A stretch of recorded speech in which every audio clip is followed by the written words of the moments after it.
Sangi, Basudev. Yes, sir. Yes, sir. Okay. Audible, sir. Okay. So last class we have discussed about the properties of an algorithm. Like we have discussed like about the finiteness, definiteness. As I have discussed, it should be a, when we are designing an algorithm, it should be a generalized algorithm, so that any you can apply this algorithm to a multiple context. Your algorithm should be a effective one, and your algorithm must take some input and produce some output. So these are the properties of an algorithm. Now coming to the complexity. So when you are writing a program or when you are running a program, what information you are checking? You are giving an input information to that program, and you are waiting for that output. So the waiting for the output is measured based upon the timing. So you are waiting for the time, that is called time required to execute that program. The amount of the time required to execute that program is called the running time. So the running time is nothing but the running time is not nothing but to measure as the running time complexity of an algorithm. So the minimum amount of time required to the program to function is called the running time complexity. Now, one more thing I also mention over here, you have given an input to the program, but the processing is done by the machine internally. So that when if your machine, when you're giving an input and the processor won't able to accept that input due to some space issue, like you have given a very huge size of data as an input, but your memory is very slow, okay, so that it is unable to process the data or to store the data, to store the result. Suppose you have given the file size of 1 GB, okay, and to process the data. So and when you do the process, obviously the processing output will be higher than the input one, and when when the result will come, it will take a much more space than the inputted space, input size. So what happens, your space complexity is an issue. So the space complexity of an algorithm or a program is a function of the space needed by the algorithm or program to run a completion. Am I clear? Yes, sir. Am I clear? Yes, sir. Okay. Yes, sir. Now coming to the, there are two more things related to this time complexity. So the time complexity of an algorithm can be computed either by an empirical or posteriori testing. So empirical or posteriori testing, another one is the theoretical or a priori approach. What do you mean by empirical or posteriori testing? It is nothing but implementing the complete algorithm and executing them on a computer for various instances of the problem. Like when you are giving an, yesterday I have given you few programs, okay. One program was given as a calculate the factorial of a number, okay. Few people have given an calculate the factorial of number 5. So that calculating the number of factorial for 5, it is taking some time. Some students give as calculate the factorial of 7. Also that will take some time, because calculating the factorial for 5 and calculating the factorial for 99 never be the same time. Algorithm is same, but the time will be different, because more number of computations will be performed. The loop which you are using inside that algorithm will be run more number of times when your input, when your requirement is high. So that's why I have mentioned it calls the for implementing the algorithm and execute them in a computer for various instances of the problem. So this is one instance, as I have discussed, one 5, you are calculating the factorial for 5. Another one is calculating for factorial for 99. One more example I can give you here, like when you are writing a program. Suppose you have heard about when you learn in C programming, there is a expression calculations like Bodmas rule. You know, everyone know about Bodmas rule. Yes, sir. Okay, so there are certain conditions like first we have to be, that is bracket, operations, division, addition, multiplication, subtraction. Bodmas. Multiplication, addition, subtraction. So you have to follow in that rule. So when you are giving an expression and you are trying to execute, so computer first what it will do? It will do first check whether there is any bracket or not. Then it will check any what is the parenthesis is there. Then it will check whether it is any division operations or not. So these are the instances of that algorithm. So you have given an algorithm to solve the expression, but that algorithm will first implement that run within instances of the sub problems. Okay, that problems instances. Now coming to the theoretical or a priori approach. What do you mean by theoretical analysis? So you are analyzing that algorithm theoretically. Now, what you did in empirical or posterior testing, you are testing practically. You are giving one example and you are waiting to see the output. You are giving and changing another input and you are checking whether what will be the output is changing. Now, what happens in theoretical approach? It calls for the mathematically determining the resources such as time and space needed by the algorithm as a function of parameter related to the instances of the problem. Now, mathematically, you have to analyze that problem. There are two different approaches to calculate to do the analysis. One is computer-based analysis. Another one is mathematical application-based analysis. You can give a computer, write an algorithm, give a input to the computer algorithm, and computer will do the rest. Another one is you can give an expression, use mathematical applications to solve the output. So that is the difference between, also it will take some time. So theoretical a priori approach is mathematically determining the resources such as time and space needed by the algorithm. How much time it will take, how much space it will take. Mathematically you have to calculate. You are not calculating computer. You are not measuring in a millisecond or time or some frame. So you are calculating mathematically what it can take maximum of space or something like that. So this is one different approach. Now, a priori analysis computed the efficiency of a program as a function of the total frequency count of the statements comprising the program. Example, let us estimate the frequency count of the statement. So x equal to x plus 2. I have written a statement x equal to x plus 2 inside a program. Okay, what is a program? See, here there are few lines of codes are there. Then I have written x equal to x plus 2. Here some codes are there. How many times this x equal to x plus 2 is running? It has been written in only one times. So the frequency count of this statement is only one. So that how many times this line of statement will execute? Only one times. So how many times, what will be the time complexity will happen? Order of 1. Am I clear right now? Till there? Yes. Am I clear?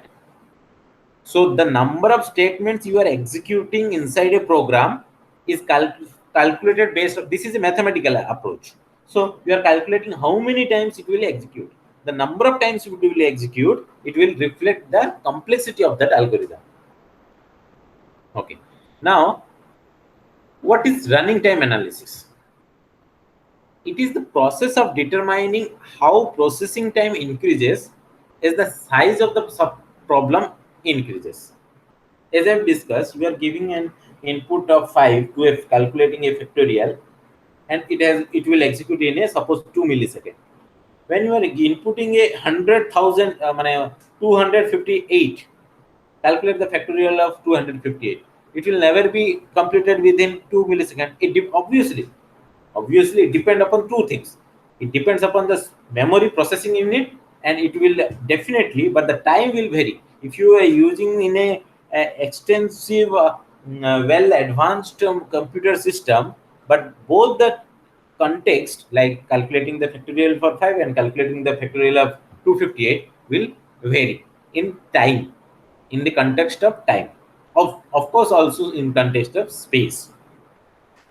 So that's what I mentioned. When you are changing the input size, you are changing the problem. The problem size is increasing. So how processing time increases is the size of the problem or input size. The size of the problem increases means the input size is changing. Input size is the number of elements in the input, and depending upon the problem type, the input may be of different types. In general, we encounter the following types of inputs. What are the inputs we nowadays you are giving? You are giving an array, you are giving an some polynomial degree or input, you are giving an element to add a matrix. That yesterday I have given you the assignment to do the multiplication of an matrix multiplication. So you are inserting an element to a matrix. Matrix is always a two-dimensional one. Okay, so it's having a row and column. Now number of bits in a binary representation of the input. So because you are transforming this data into a computer, but computer only understood the binary ones. So whatever the elements you are giving is the input, it will be converted in the machine level language, that is 0 and 1. So the vertices and edges of the graph, because graph is always represented with the vertices and edges, nodes or edge. So these are the type when you are increasing the problem size, because more number of vertices if you will give, the algorithm will take more number of times. Okay, so this is the context. How to compare algorithm? So now you have written one algorithm and your friend has written one algorithm. So whose algorithm I will choose, and what are the criteria to choosing the algorithm? To compare the algorithm, let us define some objective measures. What are the objective measures?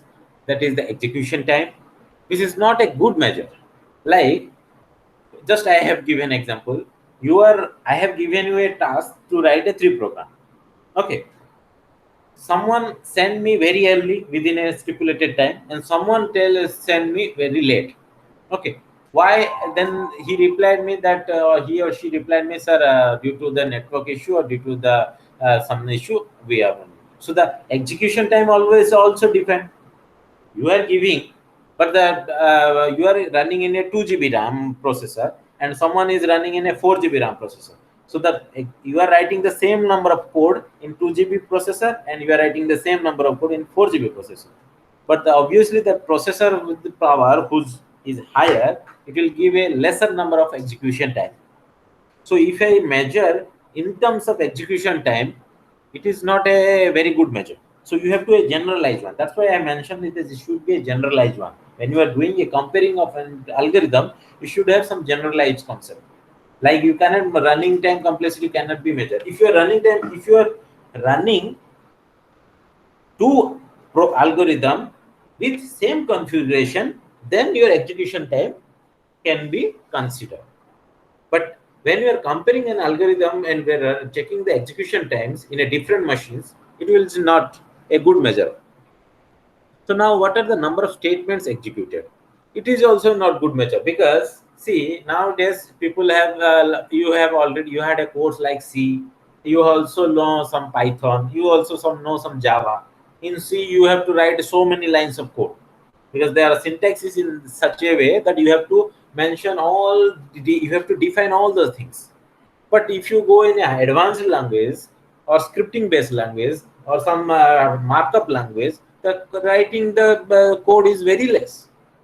Like in Python, if you write in the same code in a C and you transfer the same code into a Python, you have to write very small number. Like you have to simple program, I'm saying.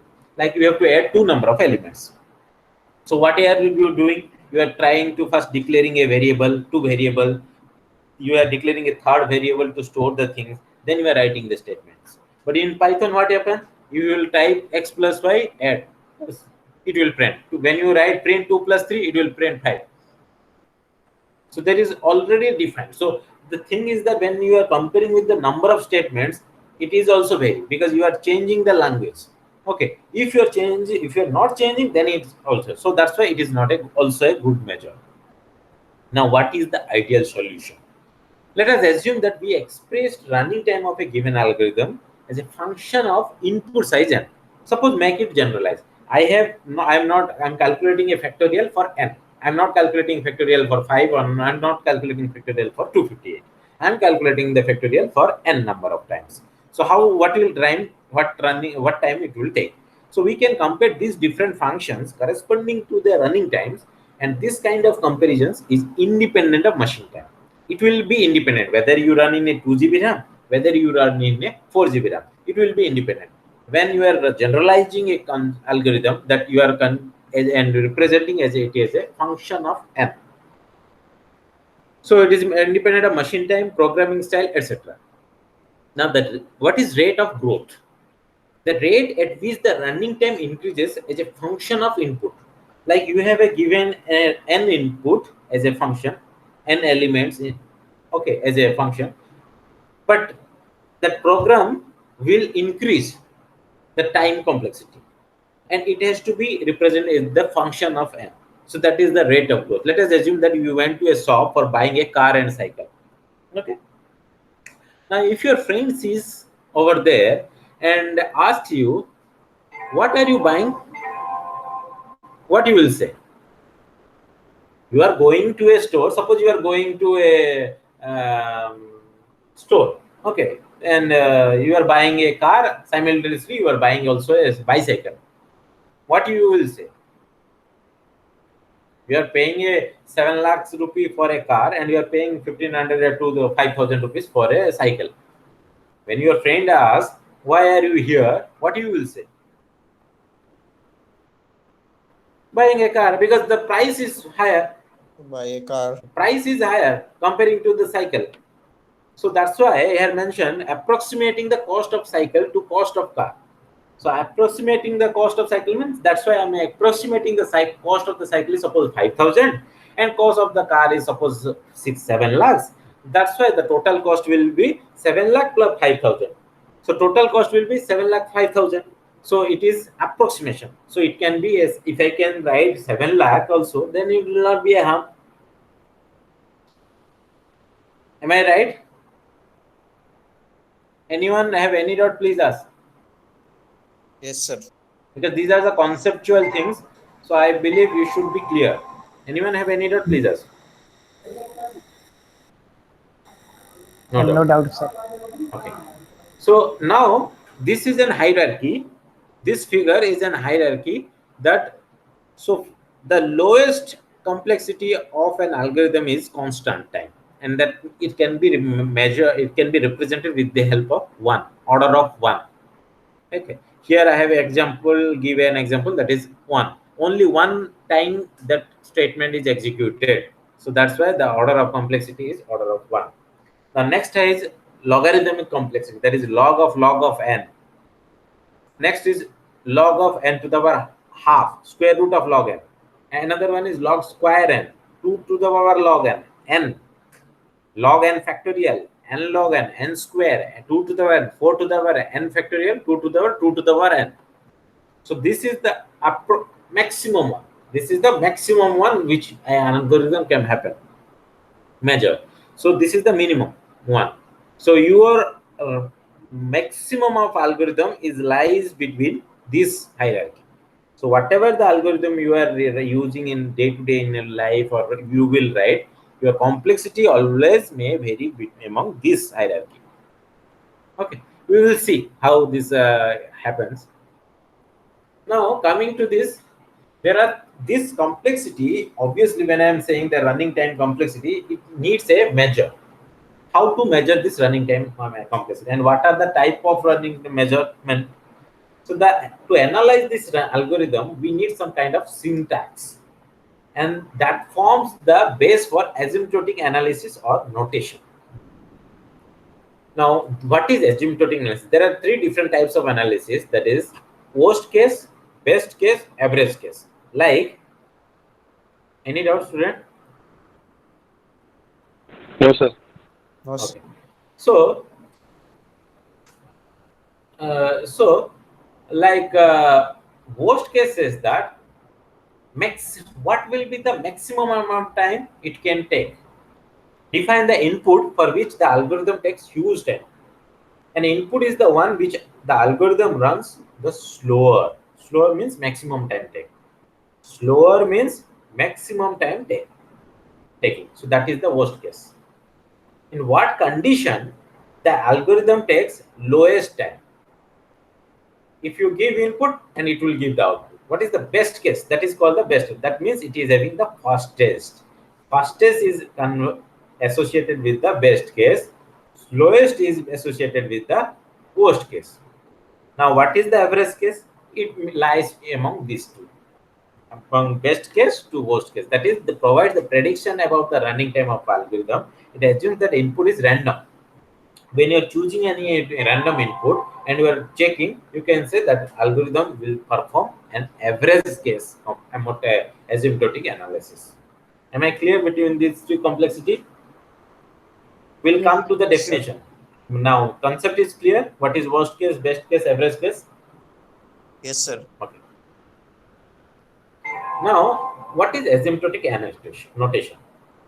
Having the expressions for the best case, average case, worst case.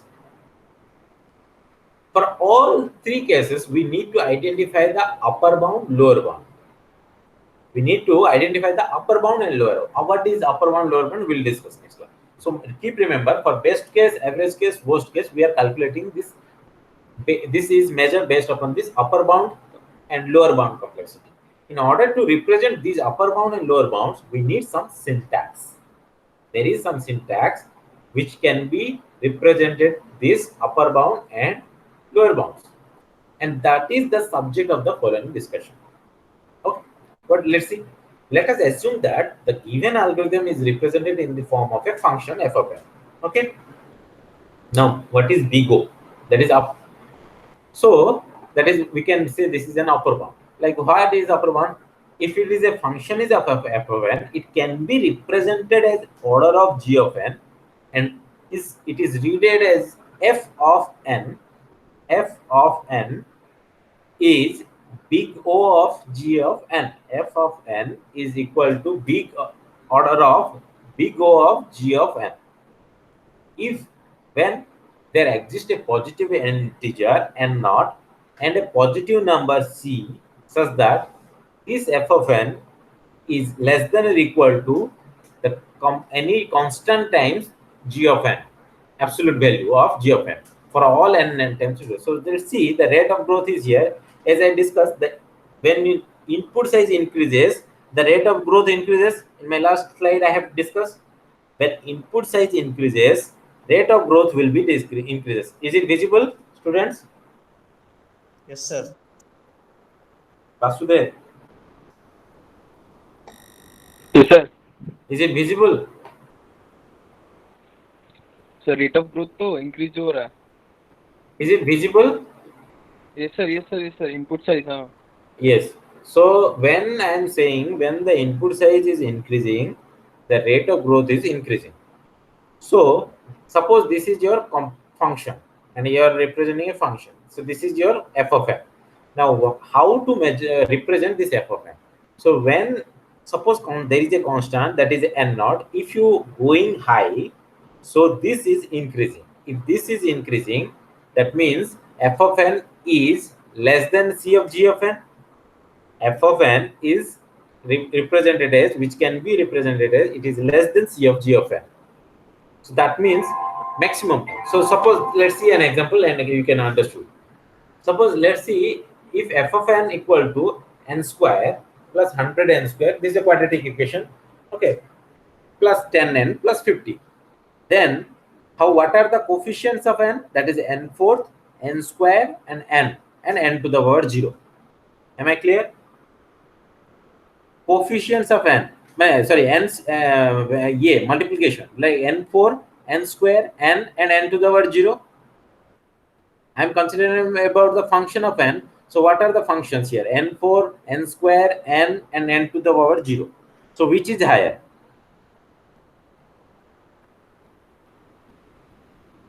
Which is higher? N4, sir.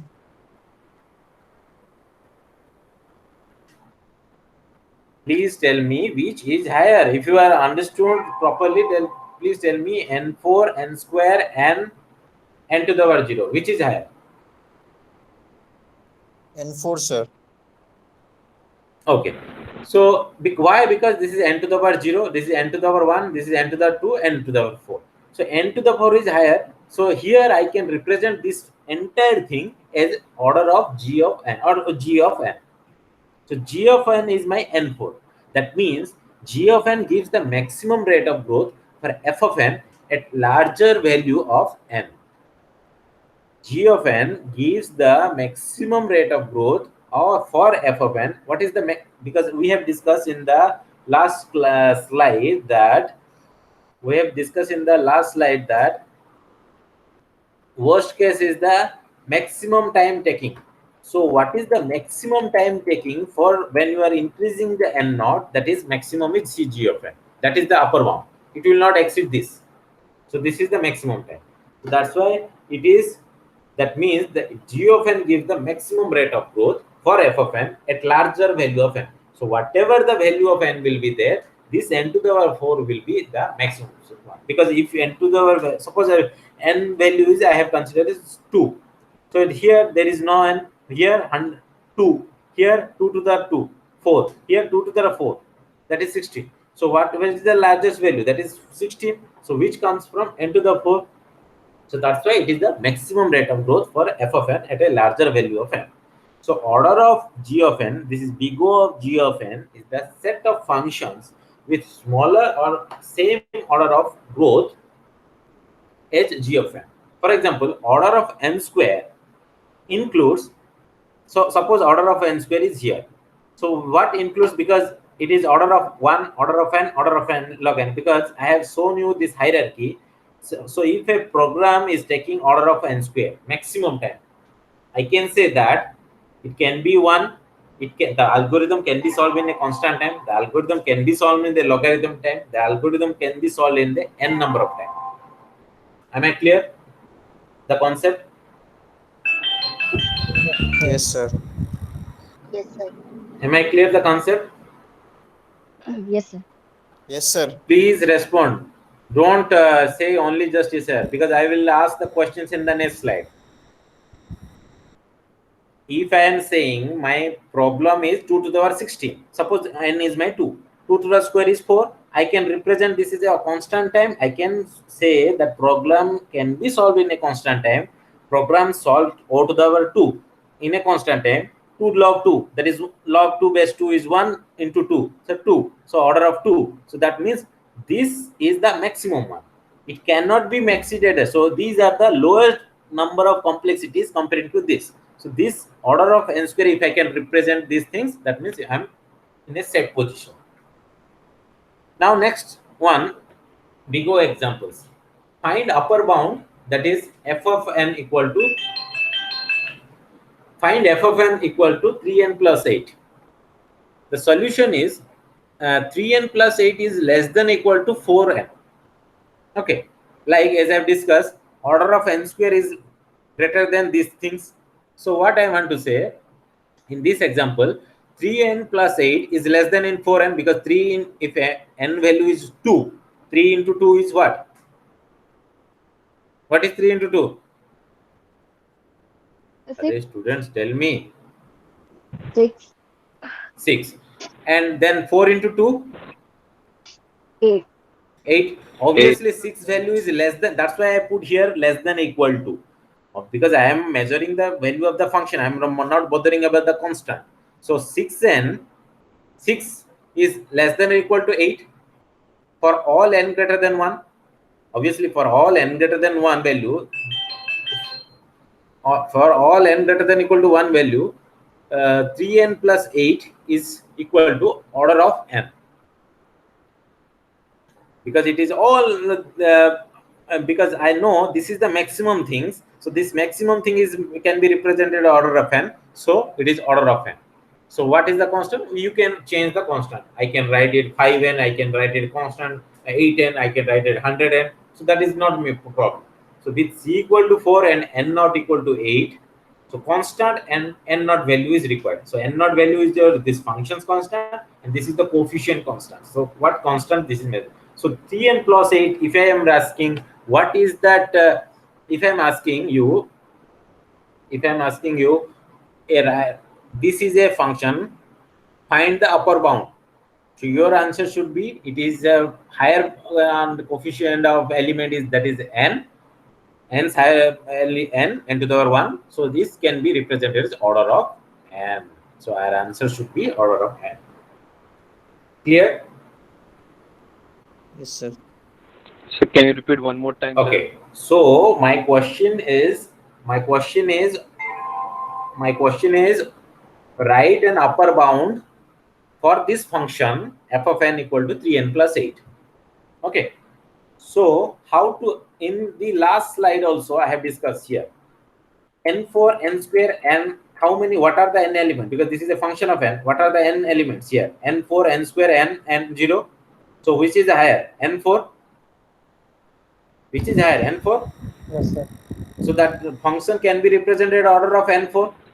Then Function can be represented order of n4, na? Maximum time I am taking. 4, yes, sir. So that's why here also, what is the coefficient of n? So, N to the 1. 92. So it is can be represented maximum. What? How many maximum time? Because if you increase the value of n also, na, what is the time? Order of 1. Because it can be represented less than equal to 4n.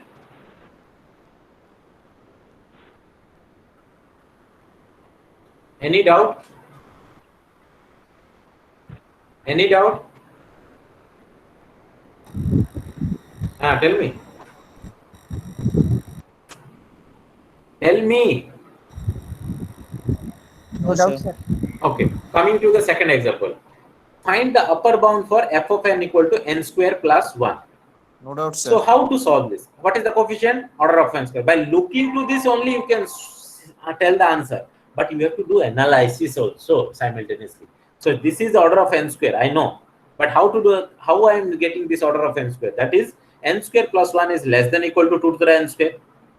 If I multiply it by 2 to the n square, this 2 to the n square will be greater than this. Obviously. Or 3 to the n square, whatever thing. But any constant multiplied to this is obviously greater than this. So for Yes, sir. all n greater than 1, if I all suppose n equal to 3, 3 square is 9. Here 3 square is 9 into 2, 18. Whatever the value of n is there, it will be greater than 1. So it can be measured is for all value of n greater than 1, this value will be higher. So this is the constant, that is order of n square. So this is, I can replace big O of n square with c equal to 2, n not equal to 1. Am I clear? This example I have already discussed in my last slide. Coming to the next example, find the upper bound for f of n equal to 2nq minus 2n square. So here two coefficient, that is order of nq, order of n square. So if I can represent here in last slide, I will say if I order of n square consists of order of 1, order of n log n. So if I can, this can be represented less than equal to 2 to the n cube or 3 to the n cube, whatever may be. So nq is the highest one. If I place 1, 2 also, 2 to the 3, 8, 8 into 2, 16. 2 to the 3, 8, 8 into 2, 16. So less than equal to, that means it is a function order of nq. So it is the big O of nq. For f of n equal to n, only n element is there.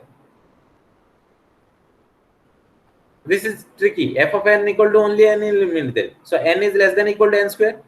Any value, suppose 5. 5 is less than equal to 25. So Yes, for sir. all n value greater than 1, I can say it is order of n. It is maximum order of n square also. Yes, sir. There is no harm. So what is the upper bound? You can write maximum. It cannot be gone beyond like that. Find upper bound for f of n equal to 417. This is a constant. F of n equal to 417. So 417 is less than equal to 417. So that means it's a constant. N to the power 0. N to the 0 is a constant, that is 1. So it can be represented for all n greater than 1 because there is a no n value is multiplied over here. So it can be represented as a constant, that is order of n. Anywhere it is a constant running time means it is order of n. Order of 1. Am I clear? Yes, sir. Yes, sir. Yes, sir. Okay. So come to the next annotation, that is called omega annotation. Omega f of n equal to omega of g of n. Read as f of n is omega of g of n if there exists a positive integer n naught and a positive number c such that this g of n is the smallest than f of n. Your function is f of n, but you are calculating g of n, which is less than f of n. That means when you are growing the input size, the complexity reduces. Your lower bound. You are calculating the lower bound. Means what? Low complexity. Means your faster execution is happening. Are you getting my point? Here I have explained Yes, you sir. the best case is the fastest time. Whatever the time you are running, giving an input, you are performing very fast. So if your function is at f of n, okay, and you are performing you are getting an output and resulting that output in a much lesser value than f of n. You are growing the input size, but the input size grows also, the time complexity is reducing. That means your problem is in lower bound. You can represent the problem in a lower bound. Here g of n is the lower bound, and to represent the lower bound, we are saying that is a omega. To represent upper bound, we are saying it is a big O. To represent lower bound, we are saying it is a omega. Am I right? Yes, sir. Okay. Now see the example. Find the lower bound for, and last slide I have asked find upper bound. Here I am asking find lower bound for f of n equal to f 5n square. So what I told, this value is lesser than, so this whatever g of n is less than f of n. So this is my f of n. F of n has to be more, g of n has to be less. So Cn less than equal to 5n square. Cn when constant times n is less than equal to 5n square. So n square is bigger, n is smaller. So I can represent this or sigma of n. C of n is less than 5n square, and C is my suppose 1 and not equal to 1, and hence 5n square can be represented lower. 5n square's upper bound, what will be happen? Can anyone tell me? If I ask in the same question, what will be the upper bound? What will be the answer? Anyone? Please respond.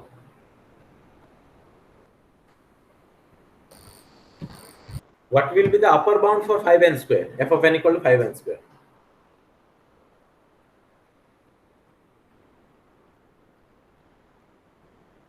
What happened? My voice is audible or not?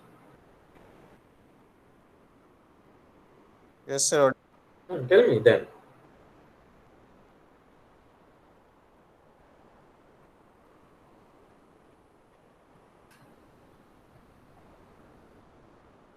Huh? What will be the upper bound for 5n square? I have given you 5 examples over there. What do you mean by upper bound? Your function can be represented at a maximum time. So n square is here. What it can be maximum? Maybe n cube, a more higher than. So it can be represented either order of n square or order of n cube. N cube. Maximum it can be represented order of n cube. The lower bound, it is n square. What is the less than order of? It can be represented a constant. It can be represented order of n. Yes, sir. Am I clear? Yes, sir. So always remember this hierarchy so that it will not be a confusion for you. Your problem is n square, and I am saying the lower bound. What is low? N. N. So it can be complexity that can be represented as order of n. Yes, sir. Understood? Understood or not? Yes, sir. Yes, sir. Okay. So this is an assignment for you. Next class I will ask prove f of n equal to 100n plus 5 is equal to sigma of n square. You have to prove like this analysis, because this is order of n. So I am calculating the lower bound. Sigma is my lower bound. Obviously it will not be never be n square. How it is never, why it is never be n square, we have to answer in next class. Okay. Okay, sir. Next class I'll go for the another notation, and we'll see few algorithms also, because your syllabus is consists of